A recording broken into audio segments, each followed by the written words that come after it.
What is up, guys? Welcome back.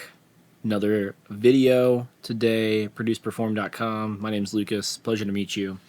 So today's going to be a bit of a different video. I'm going to talk about how to not be overwhelmed whenever you mix, how to mix smoothly, the secret to not getting overwhelmed whenever you are mixing, because it can be overwhelming when you see all these tracks, especially when it comes to mixing a live worship track, because you got room mics, you got a bunch of variables, or maybe you have overdubs that you have to add in, and it's just a lot of tracks, a lot of layers, a lot of editing. And so I'm just going to show you the three things that I do that keep me from not getting overwhelmed.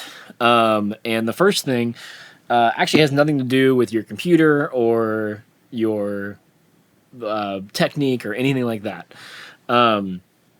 Because ultimately I'm looking at this screen right now, and it's like an hour and a half of songs, and I've got like all 5 or 6 different song leaders, and I've got to do a lot of automation, and I'm like looking at it and I'm like, even today, like I still get super overwhelmed, and I've probably done this, I don't know how many times. It doesn't matter. I still get overwhelmed. A lot of guys still get overwhelmed when you see this. So step number 1 that I take, and you can do this however you want, but I will actually sit and either turn some worship music on or turn some like pad music on, and I'll just sit in some prayer for a little bit and just ask the Lord to guide me. Like, hey, you know, Lord, can you please just bring peace and bring guidance to me whenever I'm mixing this song? Because this song's for you, right? And like you kind of put yourself back in the place of like taking yourself out of the equation of the mix and really seeking the Lord on like, hey, what do you want for this mix? Which seems crazy. You often don't think that like maybe the Lord cares about a mix, right? Like, but he does. He actually cares about that kind of stuff. It's crazy, and he's spoken to me several times whenever I'm seeking him before I start a mix. So that's step number 1, and you can do it any way you want. Maybe you are a musician and you want to sit down and play keys or guitar, acoustic guitar, and just worship him for like 5, 10, 20 minutes before you get started. Like, put yourself in the right state of mind to mix a worship song, because ultimately, if you're not feeling it while you're mixing, then the people listening to it aren't feeling it, and then they aren't having that connection that music can have, and that can bring them closer to the Lord, which is like the whole point, right? Is like, we're mixing this to create this for him and for people to reach him and be more like him and everything like that. So yeah, so just take some time before you even start, just to calm your nerves, get the direction, and just realize that like this is for him, Number 2, which I've talked about briefly in a past video, but just organize. So like for me, looking at this screen, I have a whole color coding system, right? So like red here is drums, orange is percussion, bass is blue, guitars are green, keys are yellow, and then pads and synths are, wait, why are those orange? Those shouldn't be orange. Anyways, vocals are pink, and then you got your room mics that are like a different shade of blue from the bass. And it just, for me, it's all about quickness. So like, I don't want to be stuck in the minutia of finding a track that I need to find to do the next thing I want to do in the mix, because that brings overwhelm, and it will take you out of your creative element if things are not organized. And mixing is a creative a task. It's a creative skill. It's not a technical skill. It is a very creative skill.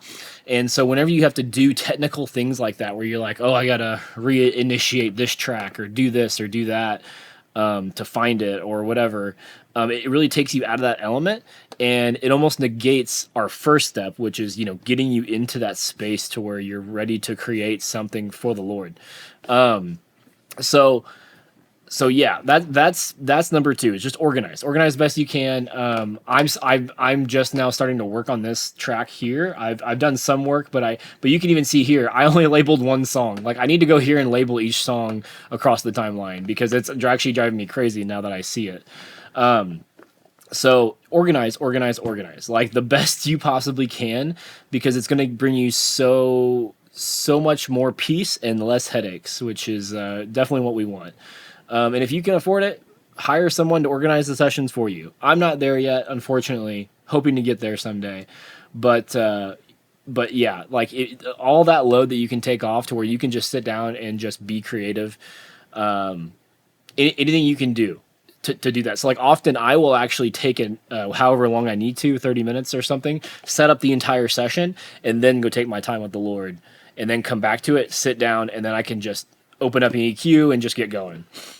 And so then after that, step number 3, this is the final step for me to not feel overwhelmed, is mixing is like a bunch of small steps that all add up into creating something incredible, like an incredible sounding mix. So, and I have to often remind myself of that. I am human, so I like those big jumps. I like those plugins that make a big difference, right? We all do, but that's not really what makes a good mix. A good mix is a bunch of small steps added up. So, the step number 3 is to focus on one thing at a time, get it the best you can, move on to the next thing. So for me, how I start most of my mixes, this is a little tip if you guys do differently, but I start with the vocals. I start with the lead vocal, because that is the best. That is the thing that needs to sound the best. So I'm going to sit there and work on that lead vocal for as long as I need to until it sounds great. And then I will move on to the next thing,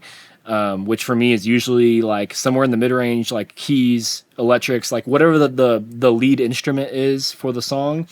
In this case, there really isn't much of a lead instrument, but yeah, and then after that, I'll move on to the drums and the backing tracks and whatever rooms and stuff like that. But really, you just need to take it in bite-sized, things. Like even maybe write out in like a notes app or on your sheet next to you while you're mixing, just saying like, okay, we're gonna step 1, we're gonna work on the vocals. Step 2, we're gonna work on the electric guitar. And because if you don't have a roadmap, you're gonna allow your squirrel or monkey brain to be pulled like 5 different ways. And that is not good because that is sporadic mixing. And basically you'll get something about halfway done and then you'll stop and then get distracted by something else. So the best thing you can do is focus on one thing at a time. And so another tip is like for the vocal, I will actually solo it and like while I'm mixing and get it sounding great. And then I'll adjust it to the mix as time goes on. But like with a lot of other things, I don't actually solo them because I need to hear what it sounds like in the mix. And so I don't want to leave you guys completely hanging without showing you guys something. So, so I am just gonna kind of, oh yeah, this is another good tip. Sorry. I'm getting squirrel brain. I forgot to add this in. So in Studio One, you can see my mixer here is all these faders are really small.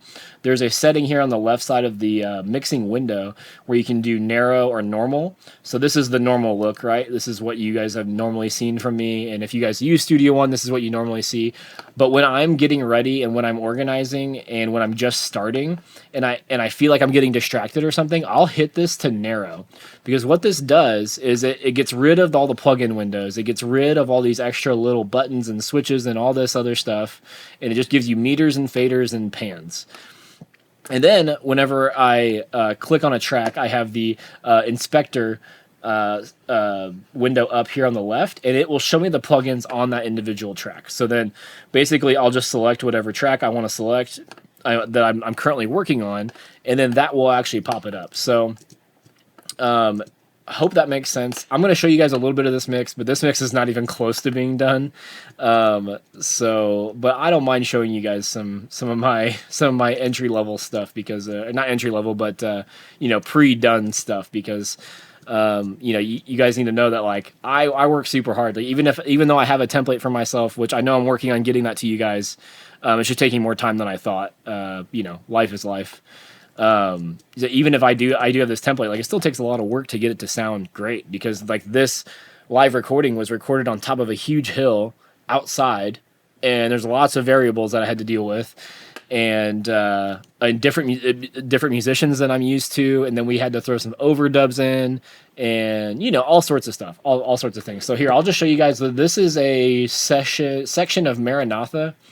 The lead singer is Israel Lopez. He's awesome. We actually just booked to do a live recording later this year, so I'm super stoked about that.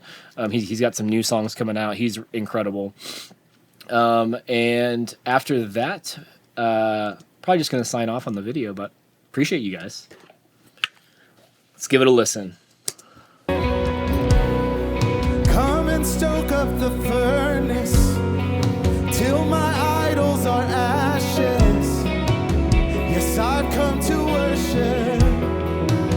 Yes, I've come to worship you till there's only one yearning, till my lukewarm is burning. Yes, I've come to worship. Yes, I've come to worship you and no one else. I've come to worship you and no one else. I've come to worship you. There's nothing else. I've come to worship you, and that's all I'm gonna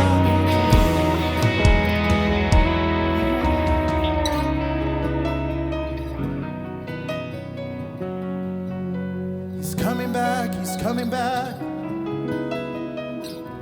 he's coming back. And hallelujah, Maranatha, and worthy is the Lamb. Glory, glory in the highest. Yeah, so man, I'm actually stoked to mix this now because it sounds so good already, and man, I just remember this session was so cool. It was filmed so long ago, but we had some issues doing some overdubs and stuff like that. So stoked to actually dive in and mix that. I hope you guys enjoyed the video. Let me know your biggest takeaway on not having overwhelm whenever you're about to mix, because I know that I dive into it. It's something I struggled with so much starting out. Was I would just get this imposter syndrome that I wouldn't think I was good enough to do the mix, and then I would see it all and be like, I don't even know where to start. I don't know what to do. So yeah, let me know if this video helped you. And then last but not least, down below is the 5-part framework to getting professional sounding live recordings, specifically worship recordings, because, well, I only really want to do anything for the Lord anymore. So, yeah. So check that out. It's absolutely free. Appreciate you guys watching the video. Put down below any other videos you guys would like me to do for you guys. Releasing videos every Tuesday at 7 a.m. Central, and I'll see you guys on the next one.